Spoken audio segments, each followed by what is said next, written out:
Dios juzgó a los amalecitas porque cuando los israelitas salieron de Egipto, los atacaron en Refidim. En ese momento Dios dijo: borraré por completo el recuerdo de Amalec de debajo del cielo. Dios ordenó a Saúl que atacara a los amalecitas y destruyera por completo todo lo que tenían. Saúl mató a los amalecitas desde Ávila hasta llegar a Ashur, al oriente de Egipto. Capturó al rey amalecita Agag, pero destruyó por completo a todos los demás. Saúl y el pueblo perdonaron al rey Agag las mejores ovejas, el ganado, los engordadores, los corderos y todo lo que era valioso no lo destruyeron por completo. Dios le dijo a Samuel que lamentaba haber hecho rey a Saúl, porque Saúl no obedeció su orden de destruir por completo al rey amalecita. Estos son monumentos de guerra antiguos del Medio Oriente. Primero de Samuel, capítulo 15, versículo 12, dice que luego que Saúl derrotó a los amalecitas, levantó un monumento en Carmelo. Probablemente era así. Luego Saúl fue a Gilgal, en donde reunió el botín de guerra, incluyendo a Agag, el rey amalecita, a quien le había capturado lo mejor de las ovejas y el ganado. Samuel fue a Gilgal y descubrió lo que Saúl había hecho. Inmediatamente reprendió a Saúl y juzgó a Agag matándolo. Saúl no solo no confesó y se arrepintió cuando Samuel lo reprendió, sino que declaró que todo lo había hecho por Dios. Samuel no discutió con él, solo dijo: ¿qué agrada más al Señor? ¿Que se le ofrezcan holocaustos y sacrificios o que se le obedezca a lo que Él dice? El obedecer vale más que el sacrificio, prestar atención más que la grasa de carneros. Estas palabras nos sirven como una seria advertencia incluso hoy en día. Saúl se arrepintió, pero ya era tarde. Samuel le declaró: porque has rechazado la palabra del Señor, y el Señor te ha rechazado de ser rey sobre Israel. Entonces Samuel le dijo: Jehová ha desgarrado hoy de ti el reino de Israel y lo ha dado a tu prójimo que es mejor que tú. Samuel regresó a su ciudad natal de Ramat. Capítulo 15, versículo 35 dice que Samuel no volvió a ver a Saúl hasta el día en que murió, pero no dejó de llorar por Saúl. Llegamos a Gibea, en la ciudad natal de Saúl, para darle un pequeño vistazo a la vida de Saúl. Primero de Samuel, capítulo 16, versículo 13 al 14, ilustra un fuerte contraste. Luego de que David fue ungido, el Espíritu del Señor vino sobre él con poder y al mismo tiempo el Espíritu del Señor se fue de Saúl. La Escritura también declara que un espíritu malo del Señor atormentaba a Saúl. Como sabemos, Job, capítulo 1, versículo 12, dice que Satanás actúa con permiso del Señor. Dios quería castigar a Saúl por su desobediencia y permitió que el espíritu malo estuviera sobre él. Saúl había perdido la sabiduría para gobernar y empezaba a tener problemas mentales. Los siervos de Saúl sugirieron que buscaran una persona que tocara el arpa y lo aliviara. Entonces su mensajero fue a Belén y encontró al hijo de Isaí, David, quien era hábil para tocar el arpa. Saúl llevó a David a Gibea para que le sirviera. Cada vez que el espíritu malo molestaba a Saúl, David tocaba el arpa y Saúl se sentía mejor. Entonces el espíritu malo se iba. Luego de que David derrotó al gigante Goliat y ganó batallas en todas partes, Saúl se sintió inseguro y celoso. Buscó muchas formas de matar a David. Primero de Samuel, capítulo 18, versículo 9, dice: y desde ese momento Saúl mantuvo un ojo celoso en David. Algunos teólogos creen que el pecado comenzó a levantarse como levadura dentro de Saúl. Dios dejó a Saúl y el espíritu maligno vino sobre él. Él dijo en su corazón: pondré a David contra la pared. 2 veces arrojó su lanza a David cuando David estaba tocando la lira para él, pero David escapó en ambas ocasiones.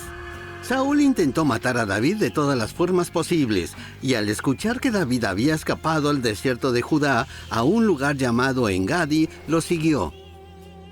Según el mapa, Engadi está en el desierto de Judá, cerca de la costa occidental del Mar Muerto. Engadi es un valle oculto. Al caminar desde la costa del Mar Muerto al valle de Engadi, vemos una cascada llamada la Cascada de David, al final del camino de montañas. El agua clara de manantial fluye a lo largo del valle hacia el Mar Muerto.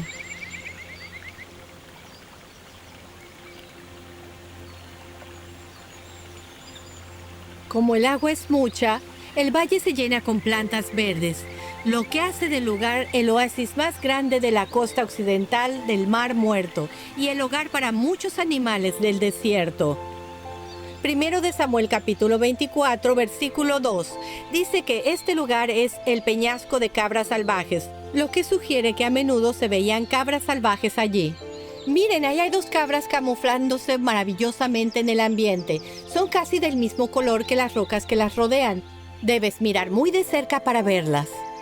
Además de las cabras, hay muchos otros animales como esos damanés, que suelen trepar a los árboles para comer las hojas. Los damanés son los tejones de rocas que se mencionan en la Biblia.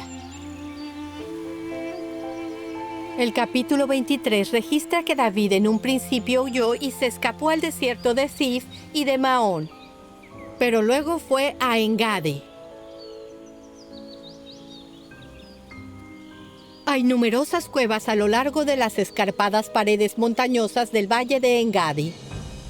Algunas son inalcanzables y a otras se puede acceder subiendo por la carretera de montaña. El capítulo 24 dice que luego que Saúl supo que David se escondía en Engadi, eligió inmediatamente a 3,000 hombres para seguir a David. Luego de llegar a Engadi, Saúl fue a las cuevas para hacer sus necesidades. Sin esperarlo, David y sus hombres estaban más adentro en la misma cueva. Saúl no sabía que David le había perdonado la vida cuando podría haberlo matado. Y David cortó en secreto un extremo de la túnica de Saúl. Cuando Saúl se fue de la cueva, David también salió. Con una parte de la túnica de Saúl en su mano, David le explicó a Saúl que no tenía intención de rebelarse contra él o de levantarle la mano, porque él sabía que Saúl era el ungido del Señor. Las palabras de David tocaron a Saúl. Entonces él le dijo a David: Ahora me doy cuenta de que ciertamente tú serás el rey y de que el reino de Israel prosperará bajo tu gobierno. Sin embargo, después del incidente en Engadi, Samuel falleció y Saúl cambió de opinión y continuó persiguiendo a David. El capítulo 26 dice que los zifitas fueron a Gabá para informar a Saúl que David se escondía en el monte de Aquila, que estaba frente al desierto de Zif.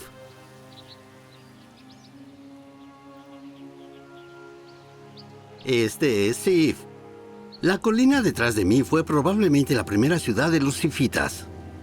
El área circundante es el desierto de Zif. El desierto de Zif eran las tierras altas al sur de Hebrón y también una parte del desierto de Judá. Hay una colina en el desierto llamada Tel Zif. Hay ruinas de un pequeño pueblo allí, que los arqueólogos creen que es muy probable que sea una ciudad zifita, porque las ruinas son de la época de Samuel. Hay estructuras de casas de 4 habitaciones y sótanos o tumbas sin ningún propósito conocido. Entonces, ¿dónde está la colina de Aquila? No hay pruebas. Algunas tradiciones creen que la montaña al este del desierto entre Zif y Carmelo es la colina de Aquila.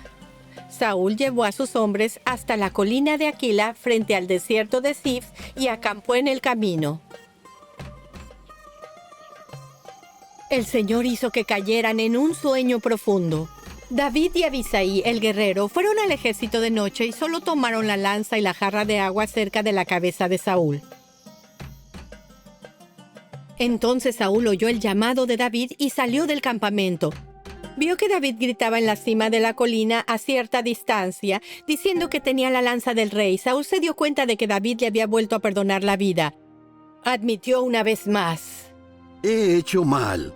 Vuelve, hijo mío David, porque nunca más te haré daño, porque mi vida fue preciosa ante tus ojos hoy. He sido un tonto y he cometido un gran error.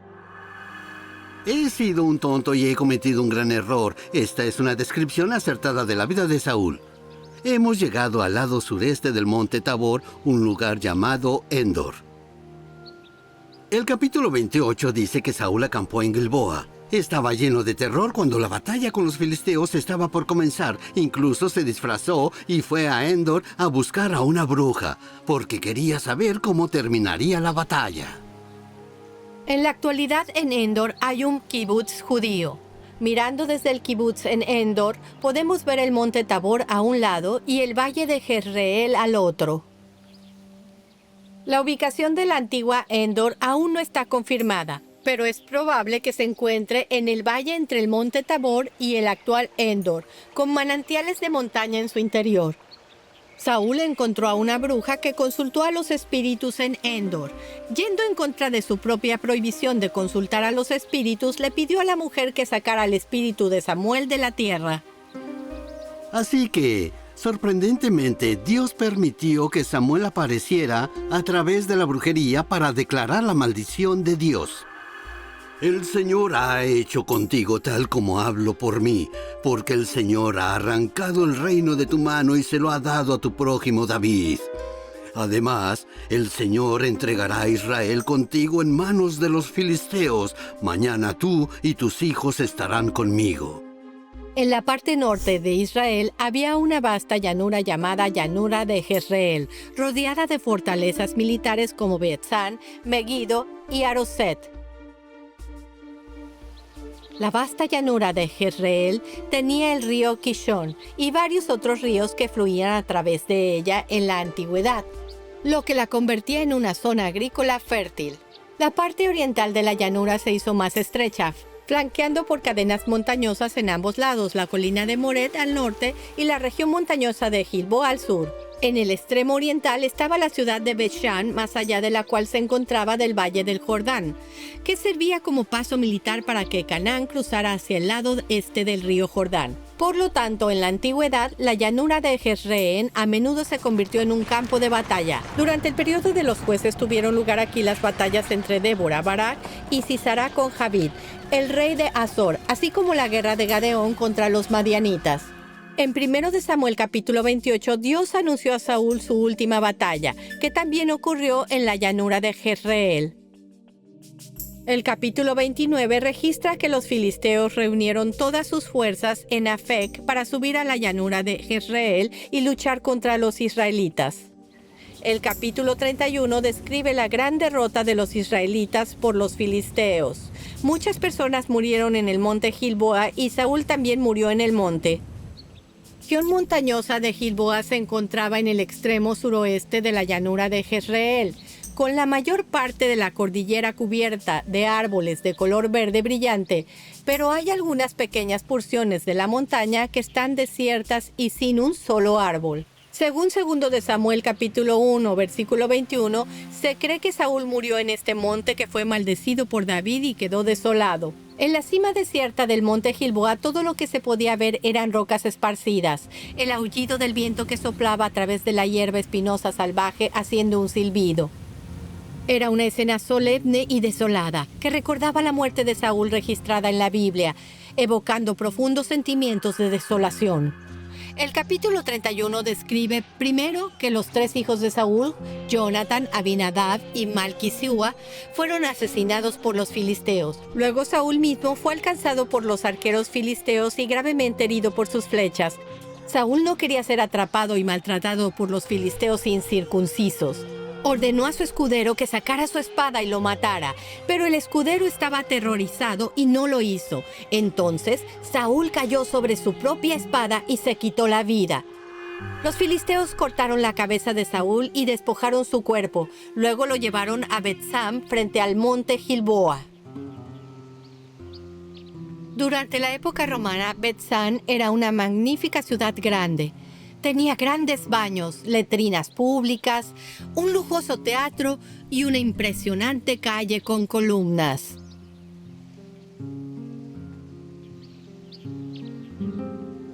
Los restos de la ciudad de Bet-San del periodo de los jueces se encuentran al final de esta gran ciudad en un pequeño montículo. En el sitio hay restos bien conservados de la residencia de un funcionario de los gobernantes egipcios que data del siglo XVI a.C. hasta el periodo de los jueces. Al final del periodo de los jueces, los filisteos controlaban Bet-Sam. Los filisteos clavaron los cuerpos de Saúl y sus hijos en los muros de Bet-Sam como una exhibición para reforzar su poderío militar. Los últimos 3 versículos del capítulo 31 nos llevan a Jabes Galad, que era la ciudad natal de la madre de Saúl. Los habitantes de Jabes de Galad fueron los que recuperaron los cuerpos de Saúl y sus hijos de los muros de Bet-Sam. Al enterarse de la noticia del destino de Saúl, todos sus valientes hombres se levantaron y viajaron durante la noche. Cruzaron el Jordán hasta Bet-Sam y sacaron los cuerpos de Saúl y sus hijos de la muralla de Bet-Sam. Los llevaron de vuelta a Jabes y los quemaron allí. Luego enterraron sus huesos bajo el tamarisco en Jabes y ayunaron durante 7 días de luto por Saúl. Así acabó Saúl después de haber reinado sobre Israel 40 años como su primer rey. Las profecías que Dios habló a través de Samuel en Endor se cumplieron. De ser elegidos por Dios a ser rechazados por Dios, podemos aprender 2 lecciones importantes de Saúl. 1. El servir a Dios es más importante terminar bien que comenzar bien. Para terminar bien, debemos obedecer los mandamientos de Dios en todo momento. Y 2. No encuentre excusas para sus propios errores. Sea humilde y enseñable. Confiésese, arrepiéntese y reinicie. At Spring of Water International Ministries, we invite you to journey with us, giving seed to the sower and bread to the eater. Isaiah 55:10. To find out more, follow Spring of Water International Ministries.